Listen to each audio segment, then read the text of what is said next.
chỉ đứng chờ rửa xe nhưng cô gái này vẫn khiến dân mạng náo loạn vì bộ quần áo quá sexy, để lộ thân hình nóng bỏng và quyến rũ. Bạn đang nghe tiếng nói nhân tạo từ Trung tâm Không gian mạng Viettel. Nhiều cô gái trẻ ngày nay thường chọn những bộ quần áo hết sức táo bạo khi ra đường, khiến những chàng trai bối rối vì không biết phải để mắt vào đâu.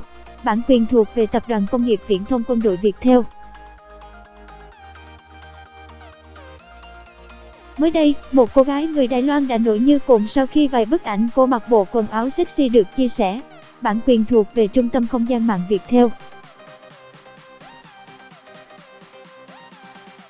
Theo truyền thông địa phương đưa tin, cô gái này đang đứng chờ rửa xe máy trên một con phố thuộc thành phố Đài Bắc, Đài Loan.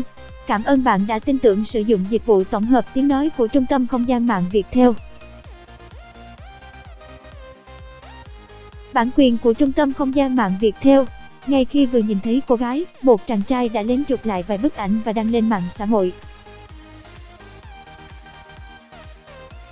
Bạn đang nghe tiếng nói nhân tạo của Trung tâm Không gian mạng Viettel.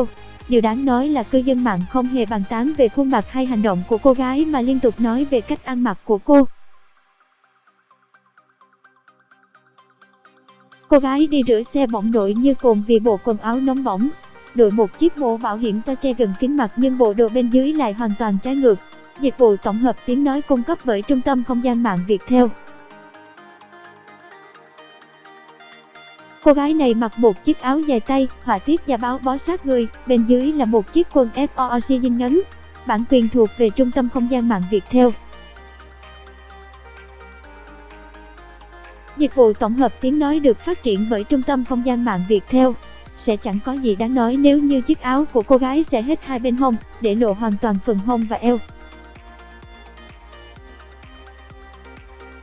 Kiểu dáng bó sát của chiếc áo cũng khiến vòng một của cô gái lộ rõ, trông giống chiếc bikini một mảnh hơn là áo mặc ra đường. Cảm ơn bạn đã sử dụng giọng đọc nhân tạo của Viettel. Đó là chưa kể chiếc quần FOOC ngắn cũng có phần hở hang. Mặc một bộ đồ vô cùng sexy như thế nhưng dường như cô gái vẫn rất thoải mái, tự tin và không hề quan tâm tới những ánh nhìn xung quanh. Giọng đọc thuộc bản quyền Trung tâm Không gian mạng Viettel. Trong một bức ảnh khác, cô vẫn thản nhiên đứng xem điện thoại và uống trà sữa, mặt chàng trai đứng gần đó đã đỏ mặt tía tai vì ngại ngùng. Bạn đang nghe tiếng nói nhân tạo từ Trung tâm Không gian mạng Viettel. Bạn đang nghe tiếng nói nhân tạo từ Trung tâm Không gian mạng Viettel. Nhiều người nhận xét cách ăn mặc của cô nàng có phần hở hang, phản cảm.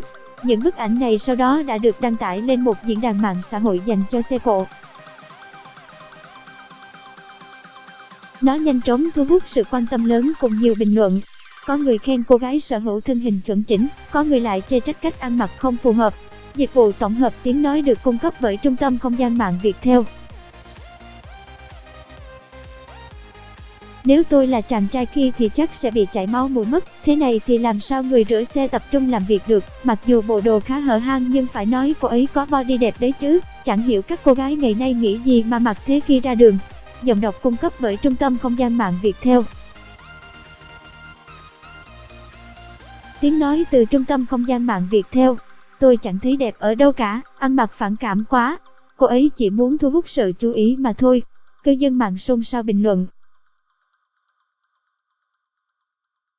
Theo Khánh Hằng, dịch từ KNT, khám phá.